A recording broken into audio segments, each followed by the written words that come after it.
ছাত্ৰীসকলৰ পঞ্জীয়নটো আৰম্ভ হৈছে। বিভিন্ন জেগাৰ পৰা অহা ছাত্ৰ ছাত্ৰীসকলক আমি পঞ্জীয়ন কৰাইছোঁ। তাৰ পৰা পঞ্জীয়ন চলি থকা অৱস্থাতে আমি 9 বজাৰ পৰা পতাকা উত্তোলন কাৰ্যসূচী লৈছিলোঁ। পতাকা উত্তোলনত আমি 2খন পতাকা উত্তোলন কৰিছিলোঁ। এখন কেন্দ্ৰীয় সমিতিৰ পতাকা, কেন্দ্ৰীয় সমিতিৰ পতাকা উত্তোলন কৰিছিলে কেন্দ্ৰীয় সমিতিৰ সভাপতি তপন কুমাৰ শৰ্মা ছাৰে, আৰু আমাৰ অভ্যৰ্থনা সমিতিৰ পতাকা উত্তোলন কৰিছিলে অভ্যৰ্থনা সমিতিৰ সভাপতি শৰৎচন্দ্ৰ দত্ত ছাৰে। তাৰ পাছতেই আমি যিহেতু আমাৰ এই গোটেই প্ৰগ্ৰেমটো পদ্মেশ্বৰ গগৈ ছাৰ আৰু বীৰবলা ৰাভাৰ নামত উৎসৰ্গা কৰিছোঁ, তেখেতসকলক আমি স্মৰণ কৰিছিলোঁ, তেখেতসকলক আমি স্মৃতি তৰ্পণ কৰিছিলোঁ। আমাৰ গোলাঘাট জিলাৰ জাতীয় বিদ্যালয়সমূহৰ যিজন সভাপতি পল্লৱ বৰুৱাদেৱে এই কামটো কৰিছিলে। তাৰ পাছতে আমি ছাত্ৰ ছাত্ৰীসকলক যিখিনি থাকি যোৱা পঞ্জীয়ন সেইখিনি আমি সম্পূৰ্ণ কৰিছিলোঁ।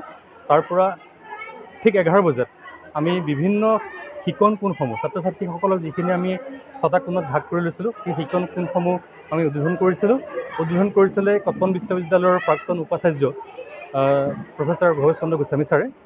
তাৰ লগতে সেই অনুষ্ঠানতে আমাৰ জাতীয় বিদ্যালয়ৰ বোকাখাটৰ সভানেত্ৰী নিজয় বৰঠাকুৰ বাইদেউৰ ছাত্ৰ ছাত্ৰীসকলক উদ্দেশ্যি প্ৰেৰণামূলক বক্তব্য ৰাখিছিলে। তাৰ পাছতে ছাত্ৰ ছাত্ৰীসকলক এই 3 দিন তেওঁলোকৰ এটা নিৰ্দিষ্ট গান তেওঁলোকে গাই থাকিব। ছাত্ৰ ছাত্ৰীসকলে মাজে মাজে সেই গানটোৰ অনুশীলন কৰা হৈছিলে।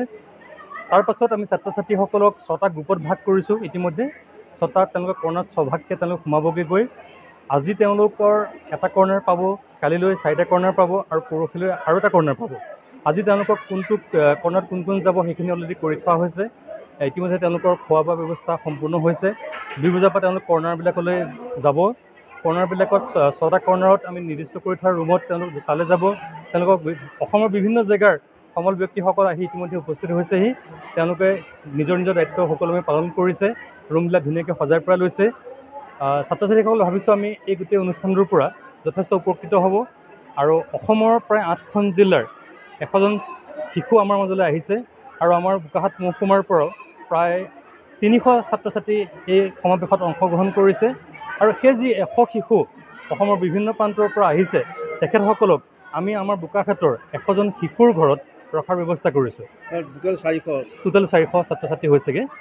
আৰু আমি ভাবিছোঁ এই যিটো প্ৰচেছ তেওঁলোকৰ অসমৰ বিভিন্ন পৰ্যায়ৰ ছাত্ৰ ছাত্ৰীসকল যিহেতু আমাৰ বোকাখাটৰ ছাত্ৰ ছাত্ৰীসকলৰ ঘৰত থাকিবই, এইটোৱে তেওঁলোকৰ মাজত এটা বন্ধুত্বপূৰ্ণ বান্ধোন সুদৃঢ় কৰিব, আৰু এইটো এটা আমাৰ বিজ্ঞানৰ এটা জাগৰণ আনিব বুলি আমি আশা কৰিছোঁ আমাৰ গোটেই অনুষ্ঠানটোৰ সহায়তে। কিমানখন আচলতে বিদ্যালয় সহযোগ কৰিছে? আমাৰ মহকুমাৰ প্ৰায় 35খন স্কুলে সহযোগ কৰিছে। তাৰোপৰি আমাৰ জিলাৰ মহকুমাটো বাদ দি আমাৰ গোলাঘাট জিলাৰ প্ৰায় 12খন স্কুলৰ ছাত্ৰ ছাত্ৰী আহিছে, আৰু আমাৰ বেলেগ আৰু গোলাঘাট জিলাক বাদ দি 8খন জিলাৰ পৰা ছাত্ৰ ছাত্ৰীসকল আহিছে। সকলো জাতীয় বিদ্যালয় নে বেলেগ স্কুল? নহয়, বিভিন্ন বিদ্যালয়ৰ জাতীয় বিদ্যালয়ৰ আমাৰ গোলাঘাট জিলাৰ 5খন জাতীয় বিদ্যালয়হে অংশগ্ৰহণ কৰিছে। তাৰোপৰি অসমৰ বিভিন্ন চৰকাৰী বেচৰকাৰী বিভিন্ন খণ্ডৰ ছাত্ৰ ছাত্ৰীসকল আমাৰ মাজত উপস্থিত হৈছে। আৰু আমি ধৰক আমাৰ যিখিনি কৰ্ণাৰত জড়িত হৈ থাকিব ছাত্ৰ ছাত্ৰী, প্ৰায় 400 ছাত্ৰ ছাত্ৰী জড়িত হৈ থাকিব। তাৰোপৰি যিসকল ছাত্ৰ ছাত্ৰী আমাৰ চাবৰ কাৰণে আহে, তেওঁলোকৰ কাৰণে আমি এখন প্ৰদৰ্শনীৰ ব্যৱস্থা কৰিছোঁ। এই প্ৰদৰ্শনীখন যিকোনো সময়তে খোলা থাকিব, তেওঁলোক যিকোনো সময়তে আহিলে তাত উপলব্ধকৈ চাব পাৰিব। তাৰোপৰি এখন আমাৰ গ্ৰন্থমেলা আছে, তাতো তেওঁলোক চাব পাৰিব। তাৰোপৰি এটা খুব সুন্দৰ বস্তু আমি দেখুৱাবলৈ চেষ্টা কৰিছোঁ।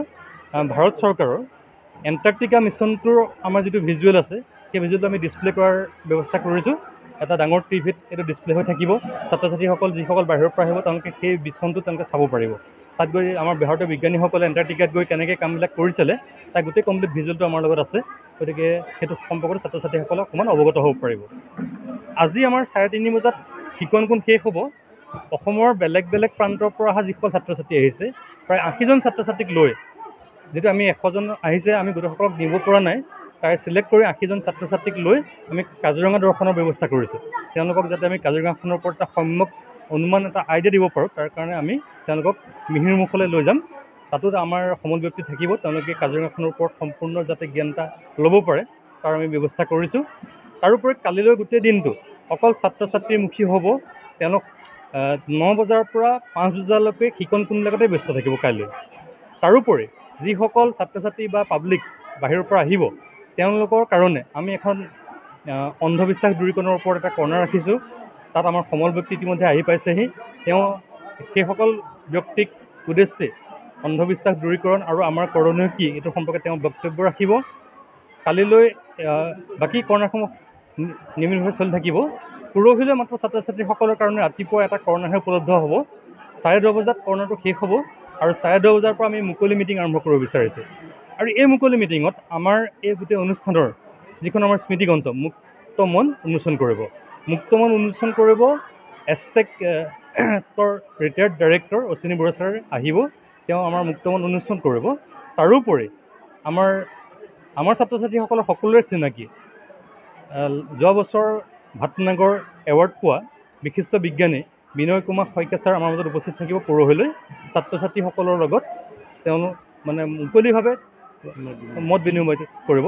আৰু আমি আশা কৰিছোঁ সেই অনুষ্ঠানটোৰ সহায়ত ছাত্ৰ ছাত্ৰীসকলে বিজ্ঞানৰ প্ৰতি বাৰুকৈ আকৰ্ষিত কৰিব পৰা যাব।